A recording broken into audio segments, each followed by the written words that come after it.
ఈ జగన్మోహన్ రెడ్డి ఇటువంటి మతపానికి సంబంధించిన డ్రామాలు తీసుకొచ్చి రెచ్చగొట్టి ఇటువంటి పాస్టర్లతోటి మాట్లాడిచ్చి ఈ పాస్టర్లతోటి ఏం చేయిస్తున్నాడు, పవన్ కళ్యాణ్ మీద అటాక్ చేయిస్తున్నాడు. అది కూడా ఎక్కడ చేయిస్తున్నాడంటే బాగా విపరీతమైన ప్రచారం ఎక్కడ జరుగుతున్నదో చెప్పేదా, ఉమ్మడి తూర్పుగోదావరి జిల్లాలో కాన్సన్ట్రేట్ చేసి పెట్టాడు. అక్కడ ఈ కన్వర్టెడ్ క్రిస్టియన్స్ ఎక్కువ. ఇక్కడ ఏంటి అంటే ఈ కన్వర్టెడ్ క్రిస్టియన్స్ ని ఓటు బ్యాంక్ లాగా మళ్ళీ తయారు చేసుకుందాము. గత ఎన్నికల్లో వీళ్ళందరూ మనకు ఓట్లు వేయలేదు, డబ్బులు ఇచ్చినా ప్రలోభ పెట్టినా మా మేనత్త విమలారెడ్డిని పంపించినా వాళ్ళు ఓటేయలేదు. అందుకని ఇప్పుడు ఏం చేస్తున్నాడంటే బయట నుంచి వేరే వాళ్ళని పంపించటం కాదు, అక్కడున్న పాస్టర్లనే తయారు చేసుకుంటున్నాడు. తూర్పుగోదావరి జిల్లా మీద మెయిన్ కాన్సన్ట్రేషన్. ఎందుకు తూర్పుగోదావరి జిల్లా మీద కాన్సన్ట్రేషన్?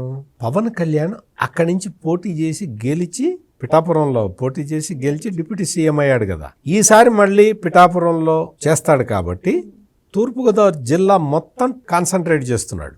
అక్కడ ఇటువంటి ఈ పాస్టర్లని పట్టుకొని ఈ పాస్టర్ల ద్వారా రెచ్చగొడుతూ ఉన్నాడు, సమాజంలో వైషమ్యాలు క్రియేట్ చేస్తూ ఉన్నాడు. క్లియర్ కట్ గా ఇది జగన్మోహన్ రెడ్డి కుట్ర.